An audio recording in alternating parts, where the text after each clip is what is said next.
Jai Hind students, welcome to my YouTube channel. Students, each moment you live has a purpose. So strive hard in all what you do. For love in your heart and trust in the Lord, every dream of yours will get fulfilled and eventually it will get materialized. So with that students, let's begin this session. In this particular episode, we are going to discuss the motion of the charged particle under the influence of electric field in all the various scenarios. Like we will be discussing these three cases.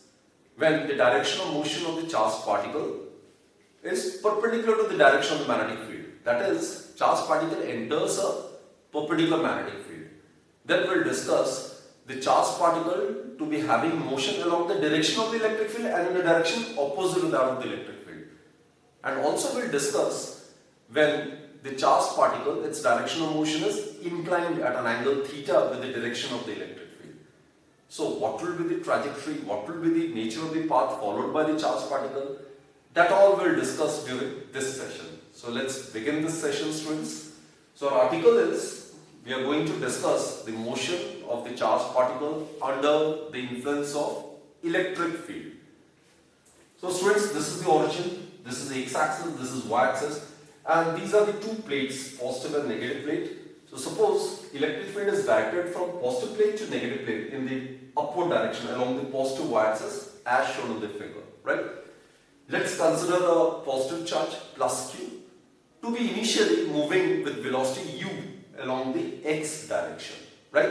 So students, look, as it enters the region of electric field, its direction of motion is perpendicular to the direction of the electric field. So that's case 1. Case 1 is when theta is equal to 90 degree. Theta, students, I'm again repeating, it is the angle which the direction of motion of the charged particle makes with the direction of the electric field. Electric field is considered to be directed in the upward direction along the positive y-axis as shown in the figure, right?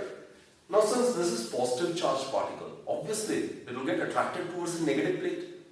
So what we are going to do is, we are going to mathematically prove that as the electron enters the region of electric field in a direction perpendicular to it, then its path will get changed. It will tend to follow a parabolic path. We will mathematically verify this. And obviously, this being positively charged particle, it will get attracted towards the negative plate. So it tends to follow a path like this. This we are going to verify, right? It will follow a parabolic path, right? Suppose as it enters the region of the electric field, t equals to 0, and when it makes an exit from the region of the electric field, then t equals to t.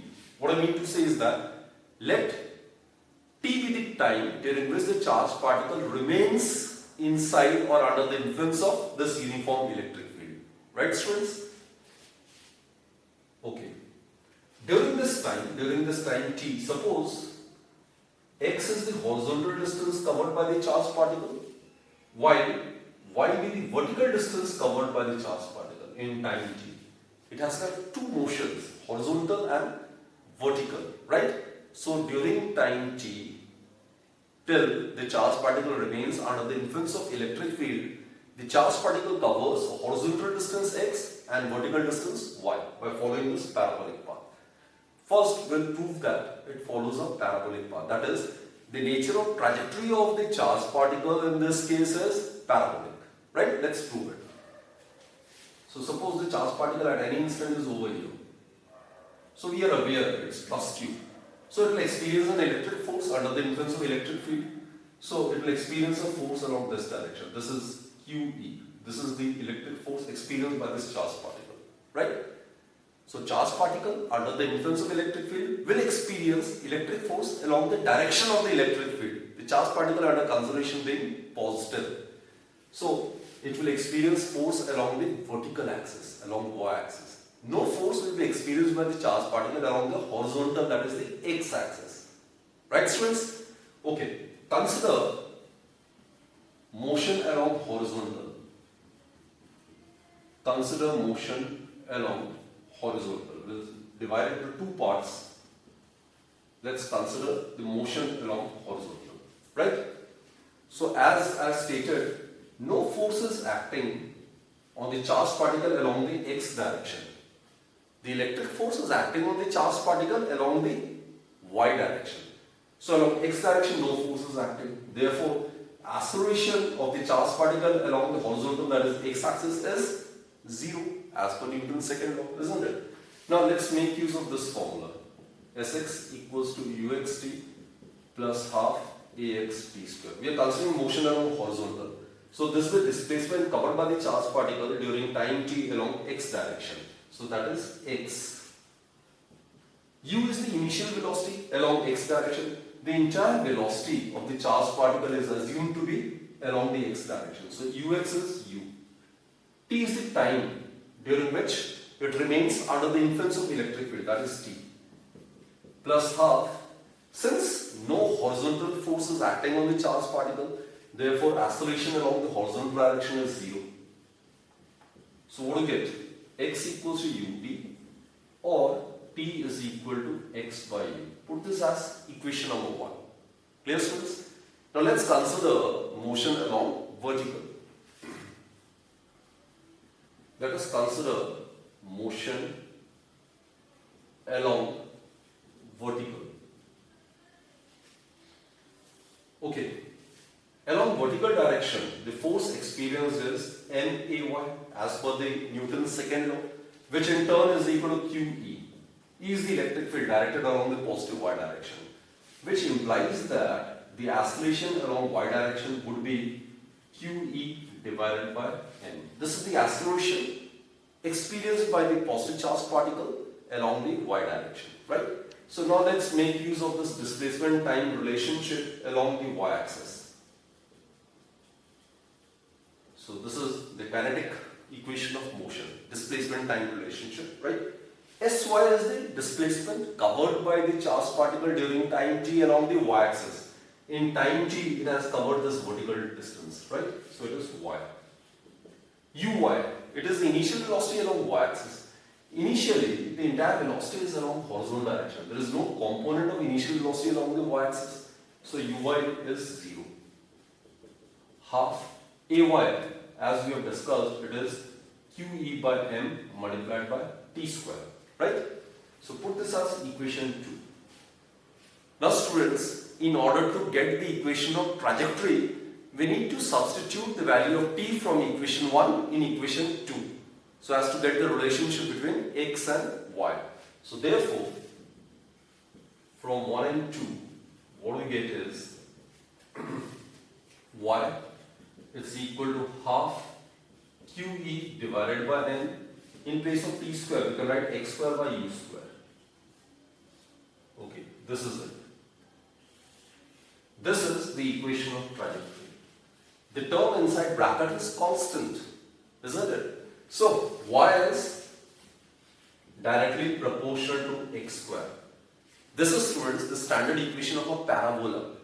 So what we have mathematically proved is, whenever a charged particle enters electric field in a direction perpendicular to it, then it always tends to follow a parabolic path. That is what we have successfully verified this fact, right? So this is a very, very important article. So at theta equals to 90 degree, the path followed by the charged particle must be parabolic, right? And at the instant when it comes out of the region of the electric field, then its direction of motion will be given by drawing a tangent at this point. So this would be the direction of motion of the charged particle. Clear, students? Here, before we proceed with the next part, I would like to mention a very, very important fact. Here we can find out the charge to mass ratio of a particle. Students, charge to mass ratio of a particle is known as its specific charge, right? So let us get an expression for the specific charge over here. I will explain its significance with the help of diagram. So anyway, first let's make use of this particular expression which we have obtained. So from here, let's consider this topic. This is specific charge. It is actually the ratio of charge to the mass of a body. That is known as its specific charge. SI unit would be coulomb per kg, right? Charge divided by mass. So from here, Q by N, specific charge, would be given by twice multiplied by U square divided by E x square into Y, isn't it? Twice Y U square divided by E x square. Is it clear, students? Now look, in this case, if you consider three different charged particles, right? I'll explain with the help of this diagram. Suppose this is the electric field, this is the region of the electric field, where we are assuming the same case. Electric field is assumed to be directed in the upward direction, like this. This is the electric field. It's a region of uniform electric field, right? This is it. This is electric field. This is x-axis. This is supposed x-axis. Now there are three charged particles, right? And the path followed by each of these particles are like this. Suppose this is the path followed by the first charged particle.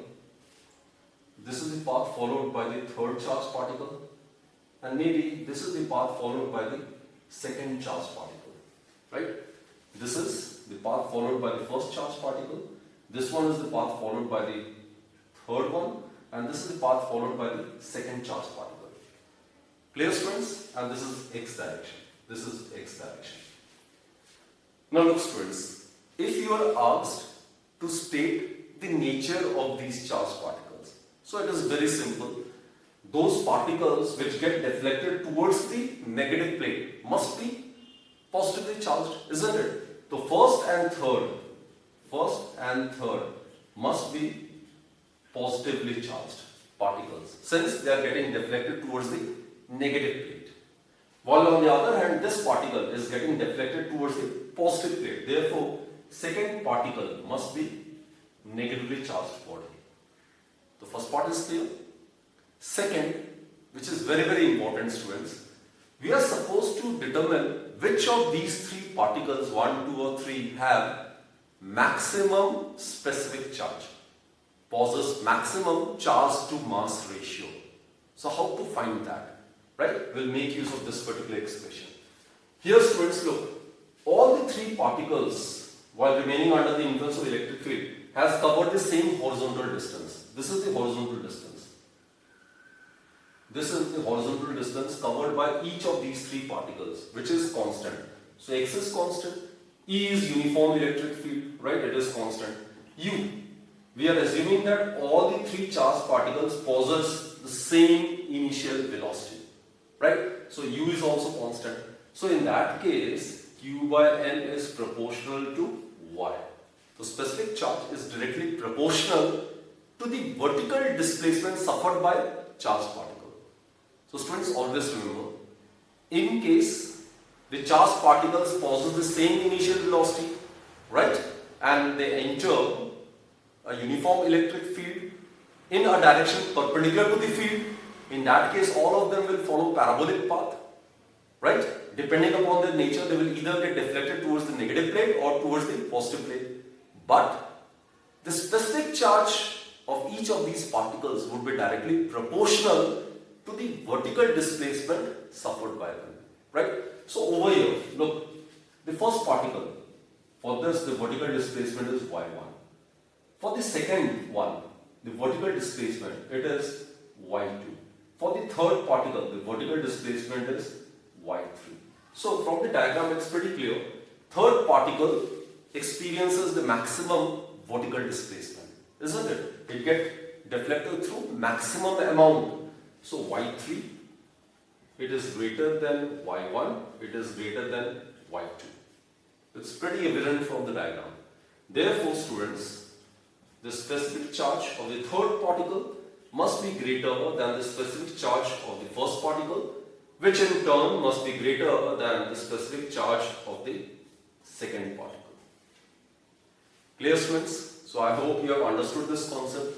Only by observing the diagram and just taking into consideration that which particle suffers maximum vertical displacement.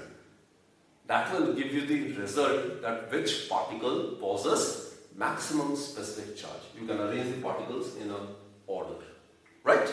So I hope you have understood this concept. So thus students, we are over with case 1. So the conclusion is whenever charged particle enters the electric field at right angle, it always tends to follow a parabolic path, right? No doubt regarding this. Okay, second is case 2. We'll discuss the case when a charged particle enters electric field in a direction making an angle theta with the electric field. That is, it is neither making an angle of 0 degree nor 180 degree, neither 90 degree. It is making an angle theta which is greater than 0 and less than 90 degree. Let's see what type of path will be followed by the charged particle in this case, right? So let's draw the diagram over here. This is x-axis, this is the vertical axis, this is suppose y-axis, this is the origin, right? These are the plates. Suppose this is negative and this is positive. So it is a region of uniform electric field where electric field is represented by a set of equidistant parallel lines and directed along the positive y-axis. So it is the region of uniform electric field, right? This is a region of uniform electric field. Now suppose a charged particle is having directional motion like this. So this is a charged particle plus q whose direction of motion is making an angle theta with the direction of the electric field. Theta is the angle between the direction of motion of the charged particle and the direction of the electric field. Right students? So theta lies between 0 degree and 90 degree. So here what we can do is, we can resolve u into two components. So the initial vertical component of velocity would be u cos theta, isn't it? While the initial horizontal component of velocity of the charged particle would be u sin theta. Simply resolve this u into two mutually perpendicular components, one along the y-axis, the other along the x-axis, right? Now again, as I stated earlier, this charged particle will experience electric force along the direction of the electric field. So it will experience electric force along the y-axis. It will experience electric force along the y-axis. This is the force it will experience along the y-axis. No force will be experienced by the charged particle along the x-axis, right? So again, let's consider we are dealing with case 2 when theta is greater than 0 and less than 90 degree. That is, the direction of motion of the charged particle is inclined at an angle theta with the direction of the electric field, right? So we are considering motion along horizontal. Okay, here as I stated, no force is acting along the horizontal direction. Therefore, acceleration along horizontal direction is 0.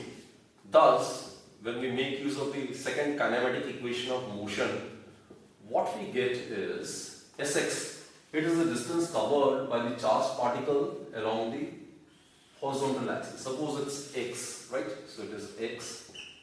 What is ux? Ux is u sin theta. Time t. T is the time during which the charged particle is assumed to be under the influence of uniform electric field, right? As it enters, time can be considered to be 0 and this can be considered to be time t equals to t. So in time t it has covered horizontal distance x and maybe vertical distance y, right? So plus half ax is 0. So what do you get? T would be equal to x divided by u sin theta. Students, put this as equation number 1, right? Now what we do is, let's consider motion along vertical. Motion along vertical. Okay, along vertical direction we have discussed.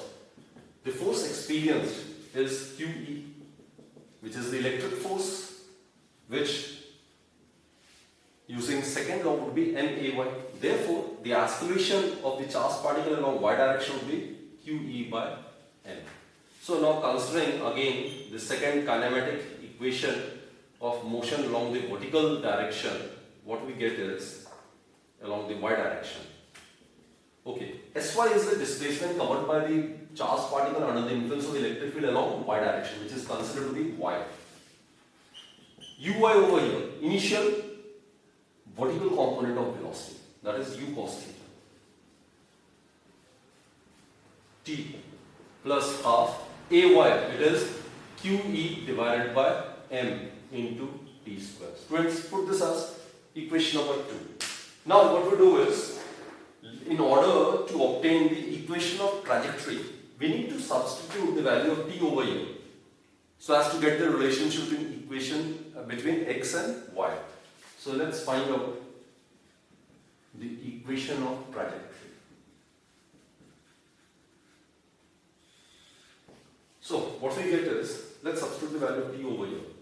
What we get is y is equal to, substitute this value, x u sin theta, u get cancelled, so we'll be left with x cot theta.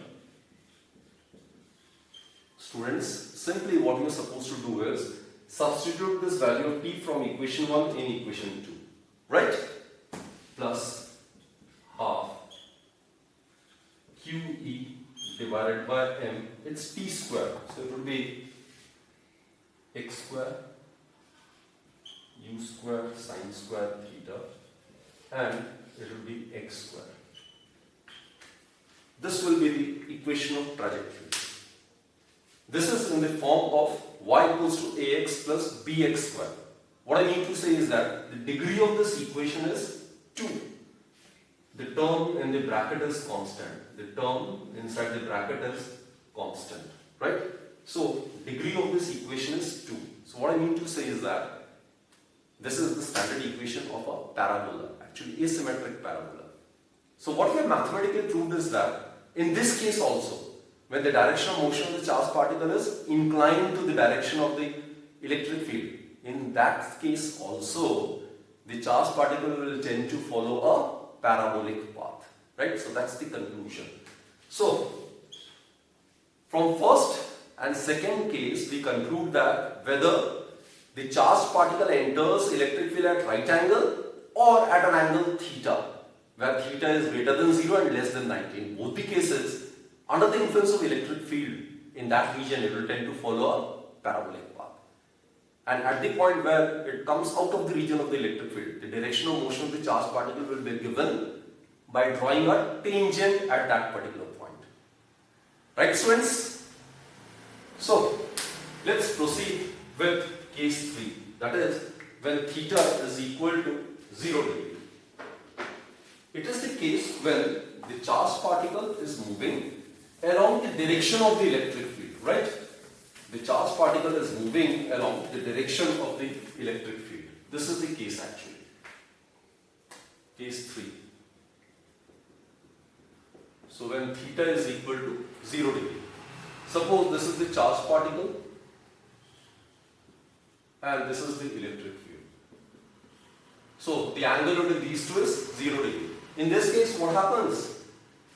It will experience force along the direction of the electric field. We are aware, students, electric field is equal to F vector divided by Q. So F vector would be equal to QE. So in case the charge under consideration is positive, it will experience a force along the direction of the electric field, right?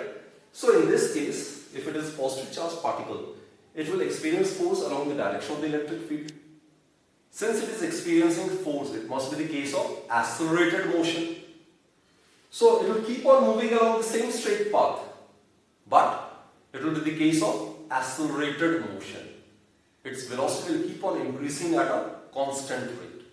So in this case, when the charged particle is moving along the direction of the electric field, its direction of motion will remain unchanged, right? It will get accelerated if it is positively charged particle, that too along the direction of the electric field. So, no effect in the path of the charged particle in this case, right? Case 4. In case theta is equal to 180 degree. Now what happens is, you are talking about this case. This is the direction of the electric field. and suppose the charged particle is moving in the opposite direction. So angle between them is 180 degree.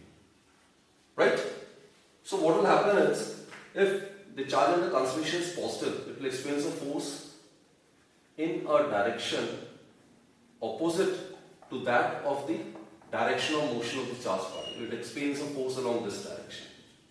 So it is moving along this direction and it will experience force in the direction of the electric field. That is, in a direction opposite to its motion. So this force will act as a retarding force. So as a result, again, the direction of motion of the charged particle will remain unaffected. But it will be the case of uniformly decelerated or retarded motion. Clear, students? So students, we are over with all the cases. So in case 1 and case 2, the charged particle will tend to follow a parabolic path. In case 3 and case 4, the direction of motion of the charged particle will remain unaffected.